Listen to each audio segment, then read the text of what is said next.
Boa noite. Sem emprego, não há renda certa para que o trabalhador possa exercer de forma cidadã o seu direito ao consumo de bens e serviços. Para algumas pessoas, o desemprego é motivo de depressão, constrangimento e exclusão de grupos sociais. Em tempos de crise, perder o emprego e não ser reintroduzido no mercado de trabalho é um dos maiores temores de quem é regido pela CLT e por quem tem contrato temporário. O IBGE, Instituto Brasileiro de Geografia e Estatística, divulgou na semana passada que o Brasil atingiu o menor número de carteiras assinadas nos últimos 6 anos, com mais de 13 milhões de desempregados. Diante desse cenário, qual tem sido a postura das empresas? Porque o trabalhador é quase sempre o mais penalizado. Como as universidades estão acompanhando a situação e preparando os profissionais para o mercado de trabalho? Essas e outras questões estão em destaque no Opinião Pernambuco de hoje, que traz para o debate Luiz Henrique Romani, economista da Fundação Joaquim Nabuco; Shinaide Mafra, advogada com atuação em direito trabalhista e previdenciário; Paulo Góes, pró-reitor acadêmico da UFPE. O número de WhatsApp para você enviar pergunta ou a sua opinião é 81 988307098. Você também pode acompanhar este programa agora, ao vivo, em tempo real, pelo www.ufpe.br/NTVRU. Vamos começando aqui o nosso debate, trazendo exatamente uma reflexão sobre esses números apresentados pelo IBGE. Economista Luiz Romani, como a gente pode analisar esses números? Eu vou aproveitar o discurso do presidente. Ele falou e enalteceu os trabalhadores por conta própria, que é talvez o único setor onde está havendo a recuperação. A pequena redução do desemprego que nós tivemos foi no aumento dos trabalhadores de conta própria, que na verdade são pessoas que, para poder sobreviver, inventam algum negócio. Então, quando a gente vê a média salarial de 2014 e compara com a média salarial de todos os trabalhadores, hoje há uma queda, eu trouxe os números aqui, há uma queda de 17% entre o que era em 2014 e o que é hoje, em termos reais, descontada a inflação. Por quê? Porque o trabalhador saiu do emprego com carteira assinada, que tem uma média maior, e foi obrigado, para poder sobreviver, a abrir um negócio próprio, que hoje está sendo enaltecido pelo presidente, que tem um rendimento muito menor. Então, muitas vezes o discurso oficial tem sido um discurso oficial que tenta esconder o problema. Uma coisa que me chamou a atenção é que nessa última divulgação do IBGE não se apresentou o número de desemprego. Né? O que circulou foi a informação de que temos o menor número de carteiras assinadas, que na verdade representa, de certa forma, o grande número de desempregados que nós temos no país. É mais ou menos por aí ou tem uma outra leitura? Não, tem diferença aí. A PNAD, que é a que dá origem à taxa de desemprego, ela olha também as pessoas que trabalham sem carteira, sem carteira, pega as pessoas que são empregadores, o dono de empresa também entra na pesquisa da PNAD, ele está no mercado de trabalho, pega empregados domésticos, pega as pessoas com carteira. Quer dizer, então, quando o IBGE anuncia esse número, o menor número com carteira de trabalho, é porque houve uma redução no desemprego e os economistas, espera aí, a situação não está tão boa assim.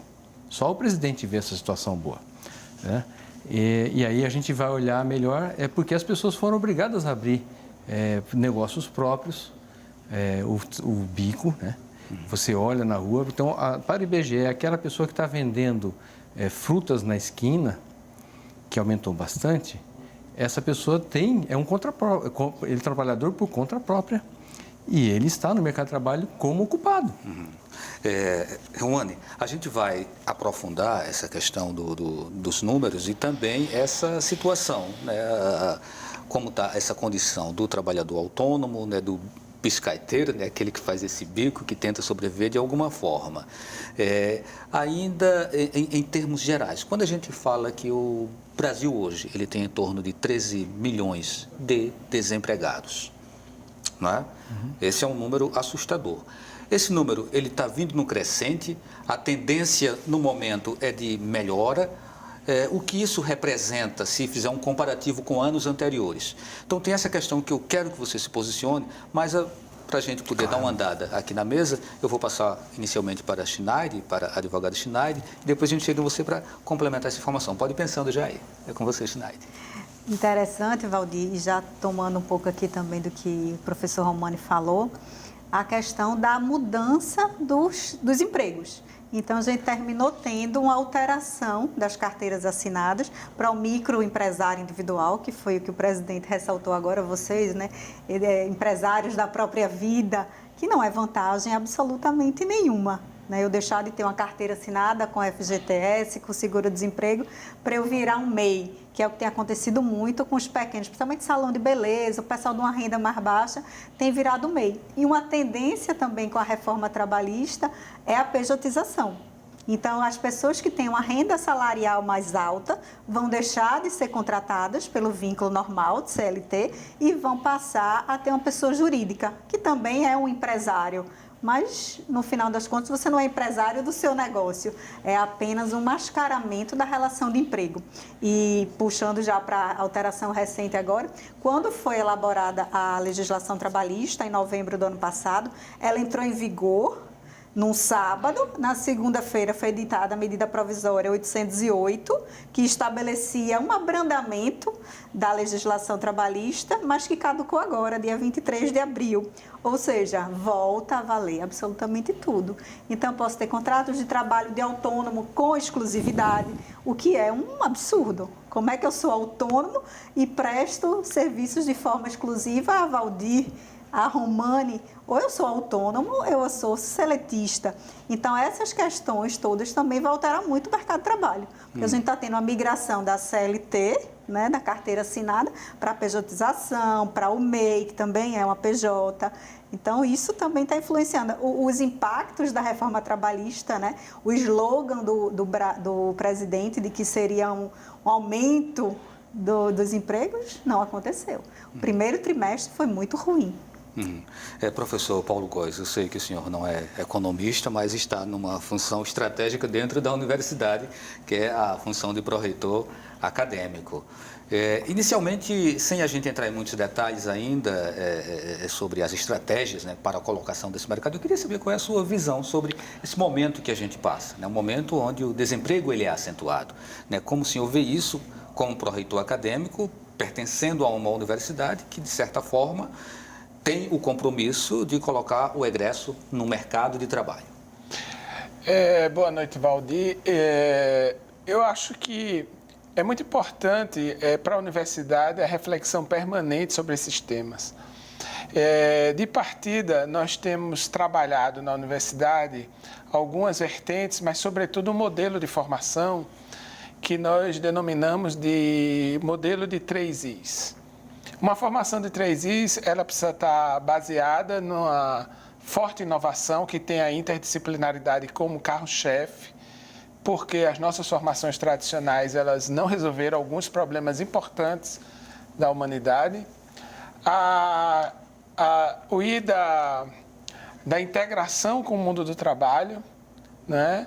E com a sociedade, é preciso. O I da internacionalização. E é nessa perspectiva que eu acho que esse debate, do ponto de vista da formação. Imagine que nós tivemos no início do ano cerca de 6.400 jovens que entraram na Universidade Federal via sistema SISU em busca de uma formação dos nossos 109 cursos. E o que é que nós observamos e o que é que os documentos e as pessoas que estudam a área de formação dizem? Que as futuras formações, as formações, por exemplo, de quem nasceu hoje, elas ainda não estão estabelecidas, porque nós precisamos pensar o futuro, não é? E esse futuro se admite com todo esse processo da chamada quarta revolução industrial, que nós vamos ter que lidar com o que os economistas chamam de desemprego estrutural, que é próprio do sistema capitalista, criando políticas que deem conta e que minimizem o impacto, tanto que alguns países já fazem seus programas de renda mínima. Isso exige, por parte da universidade, eu não diria apenas uma aproximação com esse mundo do trabalho, mas uma articulação. Então, nós precisamos levar os nossos alunos, são vários fatores que levam o aluno a escolher uma formação, mas a universidade também precisa se rever nas suas formações, tentando adaptar os momentos da humanidade, da sociedade, numa perspectiva de que nós temos hoje um pensamento global para resolver problemas locais. Certo. Economista Romani, aquela pergunta que eu lhe fiz, não foi se essa situação ela é uma situação que tende a se agravar e como que a gente pode fazer um comparativo já em relação à situação de outros países? Não, ela não tende a se agravar. Nós já estamos começando a recuperação econômica. O ano de 2017 foi um ano de 1% de crescimento do PIB, mais ou menos, a depender da métrica que se use. 2018, as previsões estão falando entre 2,7% a 3%, talvez seja um pouco menos, porque as incertezas políticas estão se mostrando maiores do que a gente pensava na virada do ano. Então, nesse nível já começa a haver uma recuperação lenta da economia. A tendência é no segundo semestre a coisa melhorar um pouquinho mais, se não mudar muito o cenário político permanecer como está. Uhum. Independente dos prognósticos que sejam feitos pelos economistas, o fato é que a população ela está muitíssimo preocupada com a questão da falta do emprego. Porque sem o emprego você tem uma baixa qualidade de vida, você pode ter o aumento da violência, você pode ter que largar o seu plano de saúde, tirar o filho da escola particular, botar na escola pública, ainda que seja uma escola pública de qualidade, né? Mas assim, o comportamento da população acaba tendo que se remodelar em função do cenário econômico do país. E eu queria insistir mais ainda nessa pergunta. Essa nossa situação que pode melhorar lá na frente, ela é uma situação muito delicada nesse momento, se a gente fizer um comparativo com outros países, na sua opinião, e como que a gente pode trazer uma justificativa para o fato de que o Nordeste, Pernambuco em particular, tem sido um dos estados mais afetados? Bem, vamos lá. Só para a gente ter um nível de comparação, enquanto no Brasil, no quarto trimestre de 2017, o desemprego estava em 11,8%, aqui em Pernambuco nós fechamos com 16,8%. Os dados do desemprego aumentam no Brasil para 13,1% no primeiro trimestre, mas ainda não saíram os números estaduais. A permanecer isso, a gente deve ir para alguma coisa próximo de 17% no desemprego do primeiro trimestre. É muita gente. Né?